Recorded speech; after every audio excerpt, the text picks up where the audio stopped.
sick, isn't he? So just call him Chief. I don't know. A lot easier. And he's on like a different place. Yeah. Chief Smith was out of town, or I would have seen her yesterday. Yeah, I think so. Yeah, like I'm so tired right now. Yeah, the cost of place is going to be like 70% cost of the spray versus two.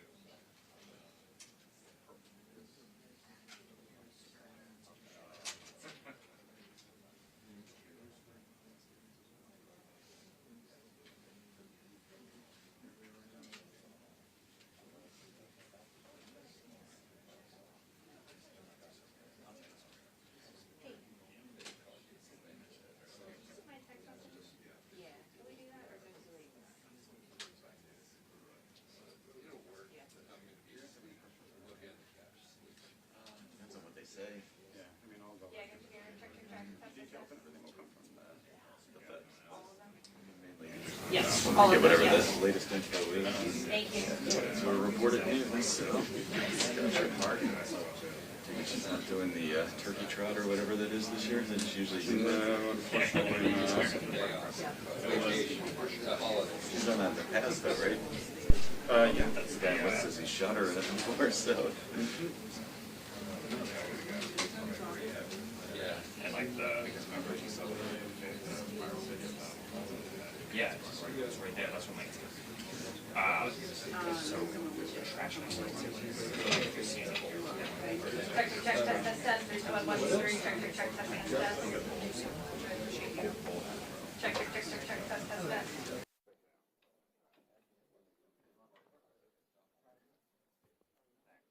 Check, test. Check. Test. 3, 2, 1, 1, 2, 3. Check. 3, 2, 1, 1, 2, 3.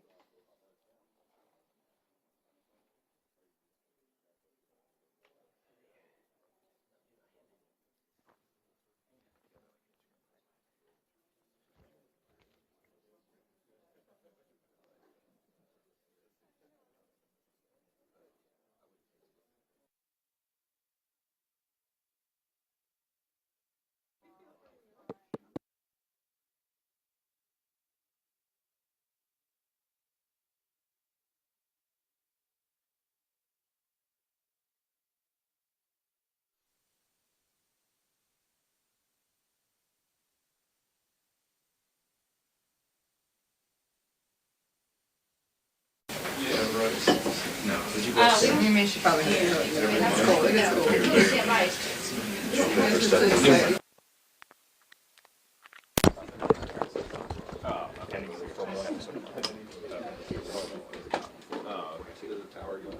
Thank you. Check. Test. You guys got me? We're using the presser mic. Ends up not being that much more than if I was just putting buildings on it. It's guaranteed. Sorry, yeah. I know, at this point. If you see them, can you, I don't know, just tell me to go like this or something?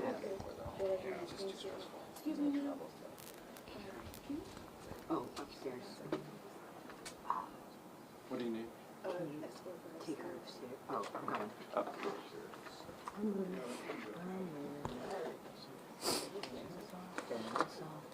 I'm so sorry.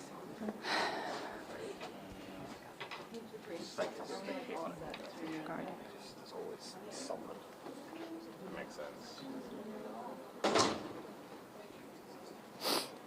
But yeah, so the bid results even when they were slow with this and that. Yeah, I've got to find it's okay to say no to a few things. Yeah. That's only because Well, ladies, we actually have now moved, so we are in the office of the U.S. Attorney for the District of Columbia, and as soon as that news conference begins, I will step out of the way. But right now, yes, at any moment that could begin with the U.S. Attorney for D.C., that is Judge Jeanine Pirro. We also have National Guard leaders, the FBI, D.C. Police, and D.C. Mayor Muriel Bowser. Now, just to recap here, it was around 2:15 yesterday, just blocks outside of the White House, when authorities say a targeted shooting, an ambush happened here on two National Guard members that we learned are from West Virginia. This was just outside of the Farragut West West Metro Station by 17th and I Streets Northwest. Now, this morning, Fox News is reporting, that is our parent station, reporting that through sources, the suspect worked with various United States government entities, including the CIA, as a member, a partner force in Afghanistan. They are naming that suspect through sources as 29-year-old Rahmanullah Lakhanwal, an Afghan national who came to the United States in 2021 under the Biden administration's Operation Allies Welcome, set up after the U.S. withdrawal from Afghanistan to evacuate and resettle Afghans during that time. Now, the suspect lived in Washington State, the only suspect being named at this time. No motive at this time as well. Now, West Virginia's governor had originally said the 2 Guard members shot were killed. He walked back those comments. D.C. police and the FBI later classifying the 2 military members in a news conference as critically injured. One of those members, we have learned his name, Mr. Wolf, named by his high school in a Facebook post, and they said that he was undergoing surgery in critical condition. I believe his name is Andrew Wolf. The whole community sending prayers across the country, prayers going out for these community members. Guys, we have nearly 2,200 National Guard members in D.C. And from other states who've been patrolling and helping to clean up the district, deployed after the president announced the federal surge on the district. Since August, we've seen them across the city. A judge recently ruled that deployment illegal and gave the Trump administration until December to appeal. In the wake of the shooting, the president is now planning for 500 more National Guard troops to be deployed to the district. A joint task force, we hear from them in updates, and they also tell us, guys, the numbers of members and what they're doing. That also includes, when we say being deployed, the beautification process. It looks like the officials are going to walk in the room right now, so I'm going to step out of your way so we can listen in, guys.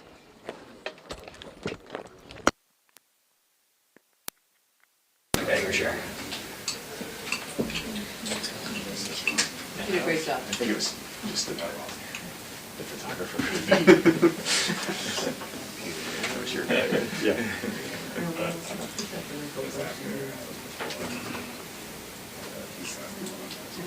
Oh, yeah.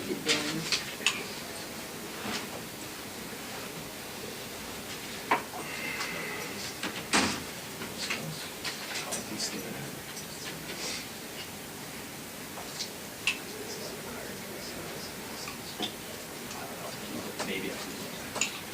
That's right.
Just write all this down in advance. I'm ready to tune in.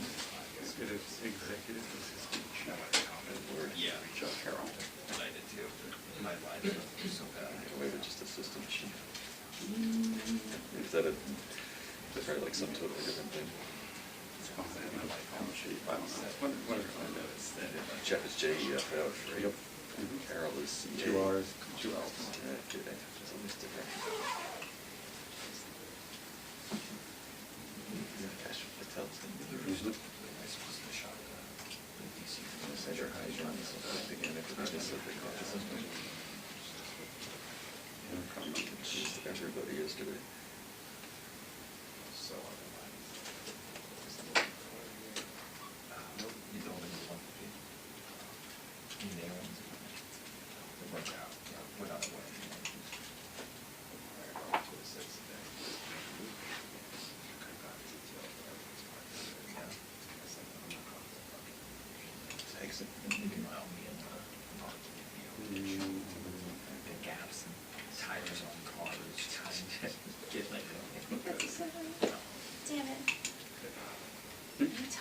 photographer. I'm not happy.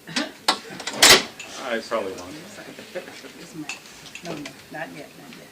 It's Mac. Mac. Where's Mac? Upstairs. Not ready yet, guys. I might not have.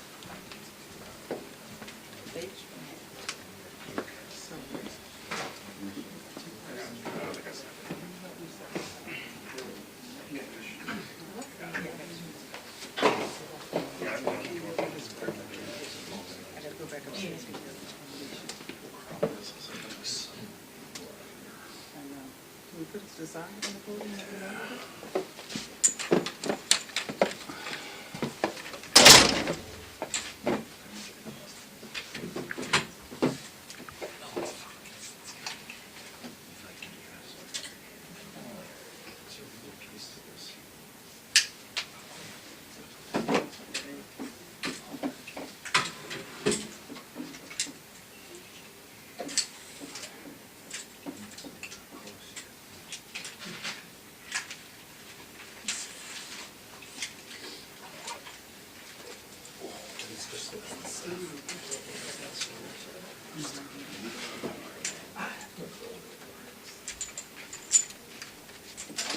Can I display this here?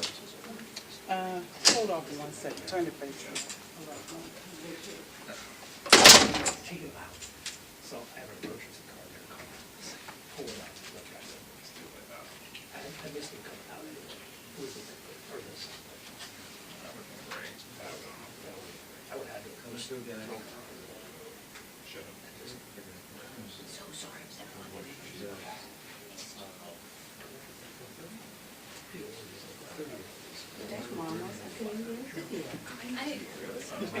Not so much. I didn't see that. You didn't hear me after all that?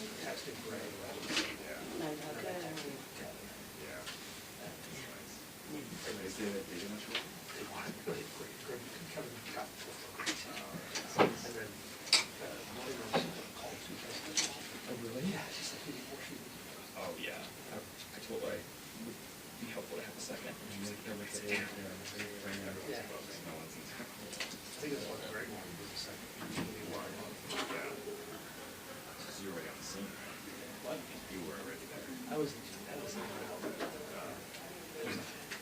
of surprised you came down, honestly. What do you mean? From the roof?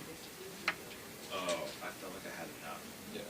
Up there. I was like, I need to get down before they want to close up more. Yeah. What? There's stuff there? Yeah.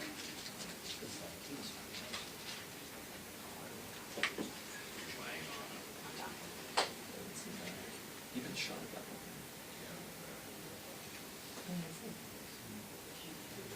You know what you're talking about?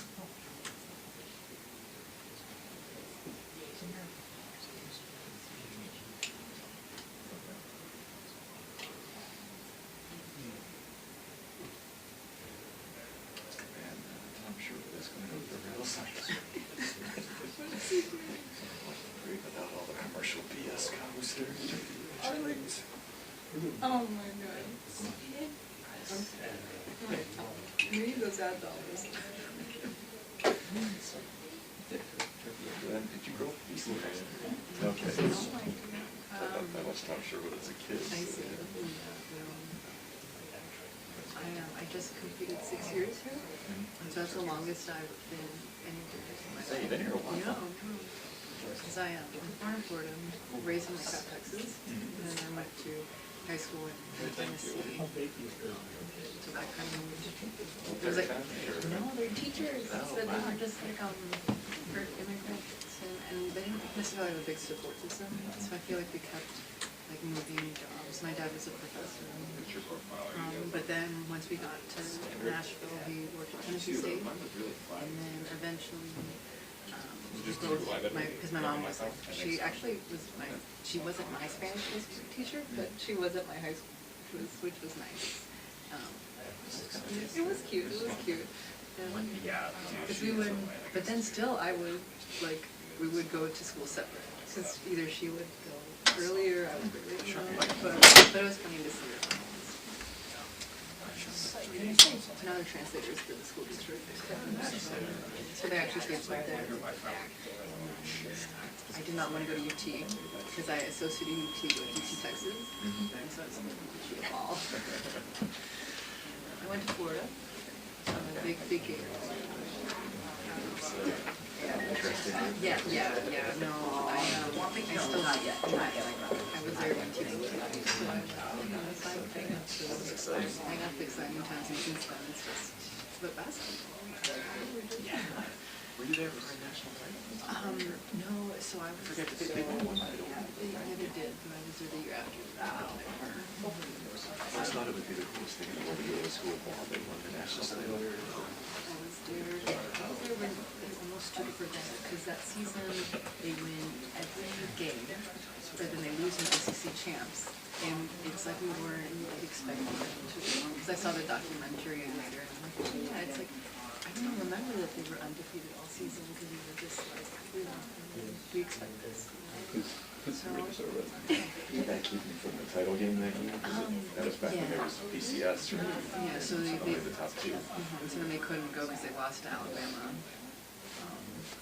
But they talk about that in the documentary, that team, the pressure they felt like it wasn't fun anymore. Like the years prior, the game was fun, and at that point, they just felt this immense pressure of like, we gotta do it again. And then since then, we haven't found a solid coach. Yeah, that's been struggles since then. Football, anyway. Yeah. These are great. I missed the American Basketball Championship by 2 years. So I saw the build-up to Do you see the it. So, build-up to yeah. it? Okay, so then it happens after the fact. Yeah, like I saw, like one, because it was well known for reality shows, but like I saw, his freshman, sophomore year, so I saw the nucleus that went on to win it. But yeah, son played, who was a guard, whose son now plays for the team. But Oh, that's nice. That's a cool show. missed the championship by 8 years. Like even the football team wins the ACC the next year and got murdered by Florida in a bowling green. But I was at it too because I got a job reporting out of Naples. They played Florida. Okay. But Florida, we had a great team that year. You guys killed us.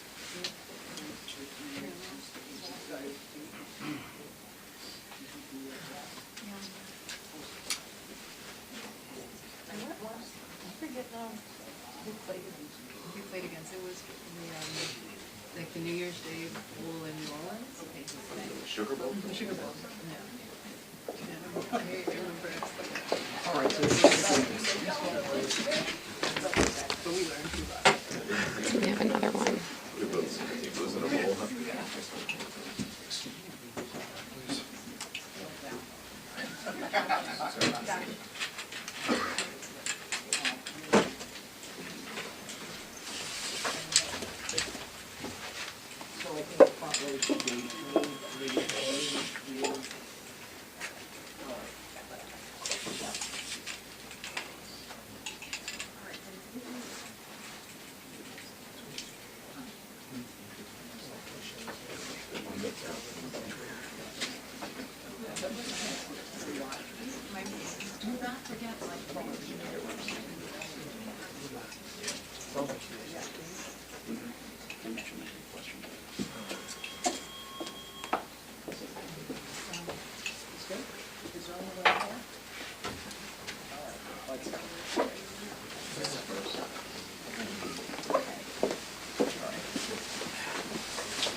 All right.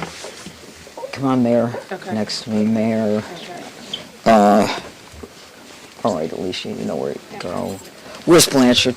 There he is. Okay, good. You know, it seems like we've been here before. Is this working? Is this on? Where's... It's working? All right. Thank you all for being here on this difficult day. As you know, my name is Jeanine Pirro. I am the United States Attorney for the District of Columbia, and I am joined here by several individuals who represent agencies who have been working around the clock since this horrific event happened. To my left, we have the director of the FBI. We have General Leland Blanchard of the National Guard. Mayor Bowser is here as well. We have Frank Saldana of the DEA, Chris Hecht of DHS, Executive Assistant Chief Jeffrey Carroll of the MPD, Darren Cox of the Washington FBI Field Office, and a Special Agent in Charge, Samuel Ward of the ATF in Washington. Now, I want to provide you with an update on the tragic shooting that occurred on two brave members of the West Virginia National Guard as they served in Washington, D.C. Unfortunately, today, as most families join together to give thanks for the blessings that have been bestowed upon them, two families are shattered and destroyed and torn apart as a result of the actions of one man. First and foremost, our hearts go out to the victims and their families. These are dedicated service members who were performing their duties in service to our nation, and they are currently in critical condition. They have undergone surgery. We pray for their well-being as they continue to be cared for in the best possible way. We have been in constant contact with their families and have provided them with every resource needed during this difficult time. The two National Guardsmen that we're talking about are Sarah Beckstrom, who's 20 years old, and Andrew Wolf, who is 24 years old. They were uniformed members of the West Virginia National Guard, and they were in D.C. to keep D.C. safe, pursuant to President Trump's executive order to make D.C. safe and beautiful. They answered the call, they took the charge, they volunteered, they put their lives on the line for people they don't even know. And that, unfortunately, is becoming a reality more and more for the members of law enforcement. Yesterday on Thanksgiving Eve at approximately 2:15, near 17th and I Streets in the northwest section of the district, near the Farragut West Metro Station, two uniformed guardsmen were ambushed in a brazen and targeted attack. A lone gunman opened fire without provocation, ambush style, armed with a .357 Smith & Wesson revolver.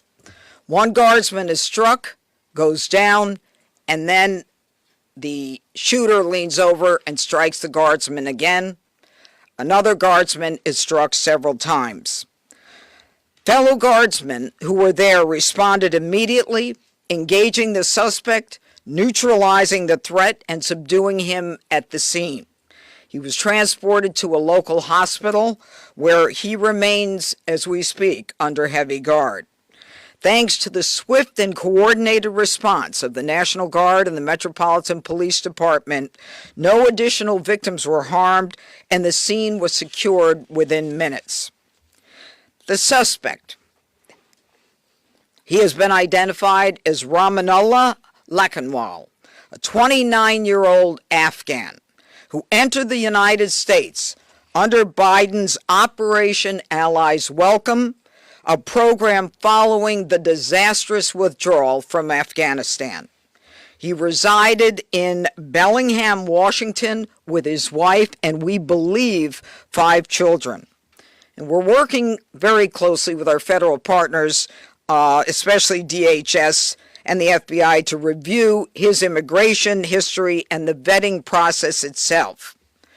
What we know about him is that he drove his vehicle across country from the state of Washington with the intended target of coming to our nation's capital. As we stand here today, the charges that are appropriate right now are 3 counts of assault with intent to kill while armed, a violation of D.C. Code 22-401 and D.C. Code 22-4502. He will also be charged with possession of a firearm during a crime of violence. He faces 15 years under the assault with the intent to kill. We intend to continue monitoring what the charges will be, depending upon the well-being of the guardsmen. We are praying that they survive and that the highest charge will not have to be murder in the first degree. But make no mistake, if they do not, that will certainly be the charge, murder in the first degree. The Department of Justice under Attorney General Pam Bondi is committed to a thorough and an impartial investigation where we will hold this perpetrator accountable under the full weight of the law.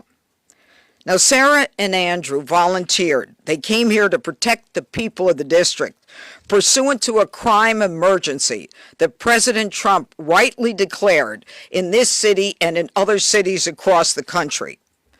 Our nation's capital should not and must not be a place where evil comes to commit violence, whatever their cause or motive may be. We should not have to live in fear in the nation's capital, especially by one who came here from a foreign country. Through a process that was so absurd that he came through and released into this country, as many were, knowing virtually nothing about his vetting. This is what happens in this country when people are allowed in who are not properly vetted. These guardsmen and all who are here to protect the district are the line that separates a civilized society from a barbaric one. They are the ones who stand for law and order. This was not just an attack, it was a direct challenge to law and order in our nation's capital. And the individual will be made fully accountable. And though it seems that we have been here before under President Trump, make no mistake, and the Attorney General, we will not allow this to be normalized. It will be confronted, condemned, and prosecuted to the full extent of the law. Now, my message to the individual who committed these acts is you picked the wrong target, the wrong city, and the wrong country, and you will be sorry for the violence and the evil that you perpetrated in our nation's capital. And now I call upon the Director of the FBI, Kash Patel. Thanks, Judge. I'll begin my remarks and end my remarks the same way, with prayer for our fallen soldiers, prayer for our law enforcement community, prayer for our National Guardsmen and women, prayer for our brave prosecutors at the Department of Justice and the offices of the D.C. United States Attorney. We must come together as a nation, especially on this Thanksgiving Day, and remember the sacrifices that so many are making around the world and around this country to secure our freedoms under President Trump's brilliant leadership and administration.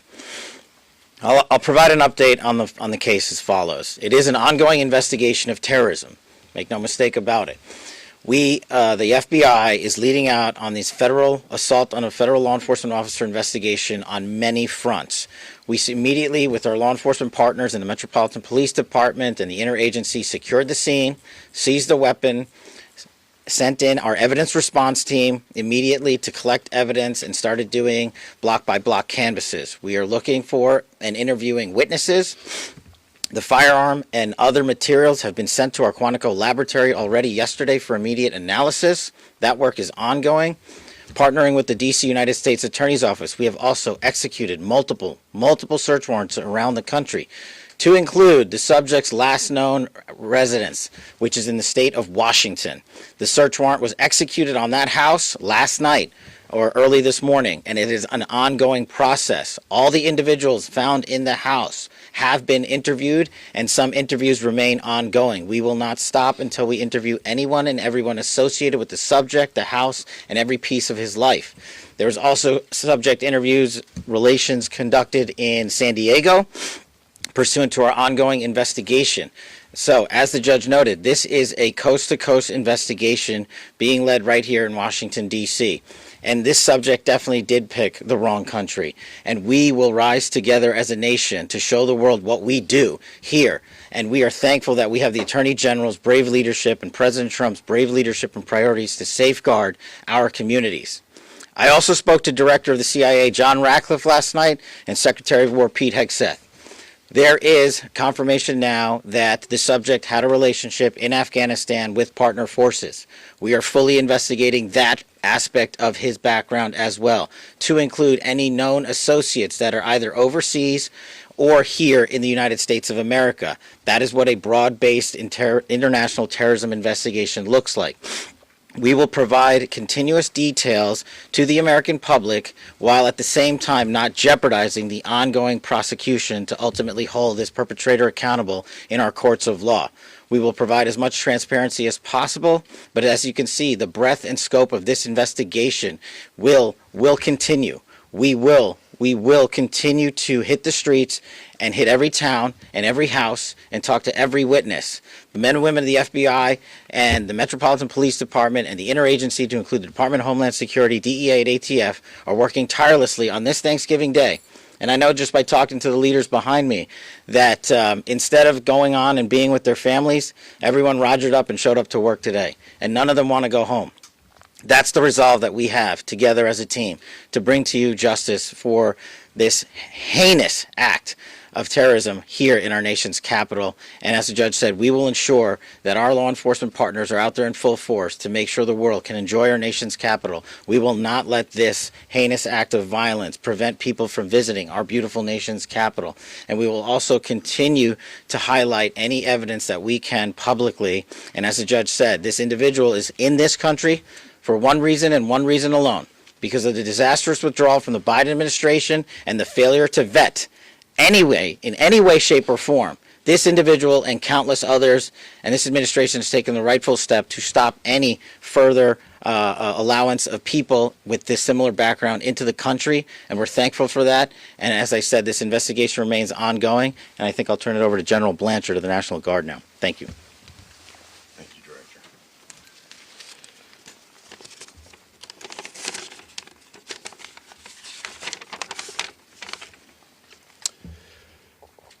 All across America this morning, families are waking up.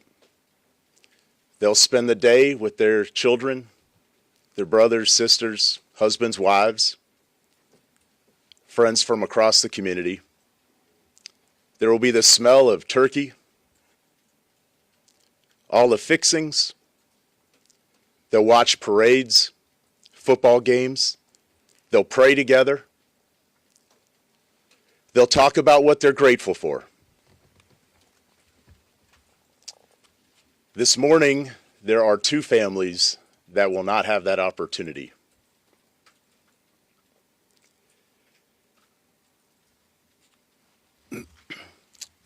Andy and Sarah's families, they're spending the day reflecting on the past. And in the days coming, they'll reflect on and think about what could have been, what might be. Because regardless of the outcome, we know that their lives, their families' lives are all changed forever. Because one person decided to do this horrific and evil thing.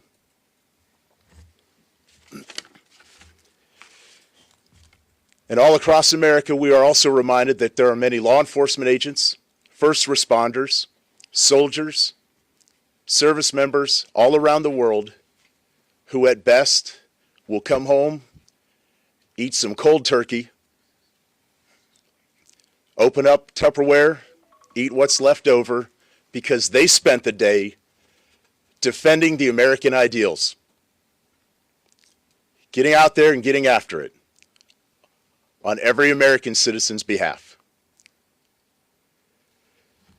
I will say that the District of Columbia National Guard, this task force, is more committed this morning to the President's directive to make D.C. safe and beautiful. Our resolve will be tested. It is being tested, but make no mistake, each and every one of these soldiers and airmen will meet and exceed the expectation that we have for them. They are, in fact, America's best. I'm proud of each and every one of them. I pray for each and every one of them today, and in particular, for these two young service members who are willing to go above and beyond and pay whatever price our nation asks of them. I ask every American today to keep them in their thoughts and prayers as you go about your day. Thank you. Thank you, General. Mayor, where's Mayor Bowser? Yeah. Thank you, Judge. I'm Muriel Bowser. I'm the mayor of Washington, D.C., and I want to associate myself with the remarks of our Adjutant General from the D.C. National Guard. I want to be very clear what the judge and everyone has reported here. Somebody drove across the country, came to Washington, D.C. to attack America. And that person will be prosecuted to the fullest extent of the law. These young people should be at home in West Virginia with their families. ATF, anybody? DHS? Anyone? Okay. I also want to say that both Sarah and Andrew, I believe, were sworn in less than 24 hours before they were shot on the street in Washington. Any questions? Could you drill down on a possible motive? Have you got any information and intelligence on a possible motive for the shooting? You know, as the directors indicated, this is a fluid investigation. People are working around the clock. It's too soon to say what the motive is, but there are definitely areas that we're looking into, but not ready to say. Can you characterize a little bit about how the assailant was taken down after he opened fire? Yeah, he got shot But by another guard? by another guardsman, yeah. And you mentioned earlier that he had, the shooter had initially, shot one of the guardsmen, then leaned over as they were Shot him again. Yep. How many shots are we? Well, the specific number, look, he had a .357 Smith & Wesson revolver. Okay, so I believe that's a six-shooter. Yeah. So, you know, that kind of tells us how many shots he had. Yes. Judge, you had mentioned we've been here before because we had. It was May when we were last here. Yeah. I want to ask if you could please comment to, obviously, we understand that you're saying this is under the Biden administration, and the words are that it was a failed withdrawal, and what happened there. There are people who are also upset with the president believing that the National Guard members should not even have been there if it were not for the executive order. I don't even want to talk about whether they should have been there. We ought to kiss the ground and thank God that the president said it's time to bring in more law enforcement to make sure that a city that had the fourth highest homicide rate in the country was that violence was quelled. I'm not even going to go there. A question for Director Patel. Was the suspect granted asylum, and if so, when did that happen, under which administration, and did authorities miss any signs, either in the asylum process or even back when he reportedly worked for the CIA? If you could talk about that. Well, you miss all the signs when you do absolutely zero vetting. And that's exactly what happened in this case. When you, in the prior administration, made the decision to allow thousands of people into this country without doing a single piece of background checking or vetting, that's how you miss every single sign.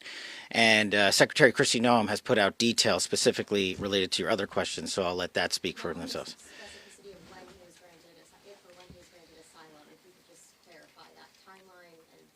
Yes, I believe Kristi Noem put that out, and that's a DHS matter, and I'll refer it to them.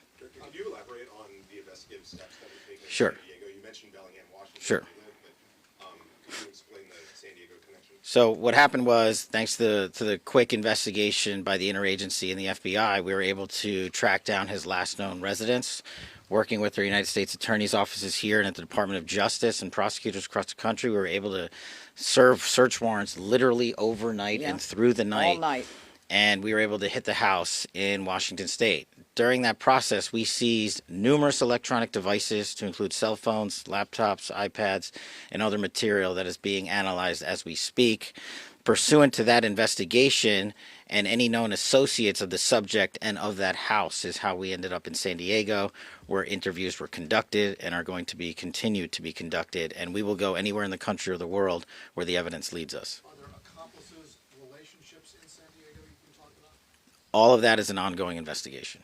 Can anyone give an update as far as Sarah and Andrew who were injured? You say critical condition. Can you give anything beyond that? Are they expected to make it? Is it touch and go? Can you tell us a little more about how they're doing? And the full spelling of their names, please.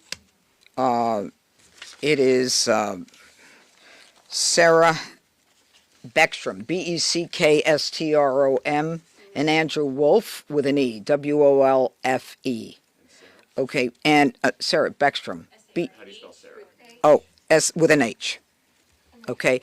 Now, with respect to their medical condition, as I said, they are receiving the finest medical care. Their families are with them now. They are critical. I think you understand the meaning of that. It's not clear, how this is going to end up. But let me be perfectly clear about how it will end up in this office. If one of them is to pass, and God forbid that happens, this is a murder one, period, end of the story. We are praying on a day like today when families come together in America and they hold hands around the Thanksgiving table. I beg you, I beseech you to pray for these two young people that they survive. Okay, I think that's it. Yeah. Thank you, everybody. Happy. Yeah, we're not going there. We're not going there. No. Thank you. Decision not to charge him as a terrorist? What about the asylum process that led him to get asylum under the Trump administration?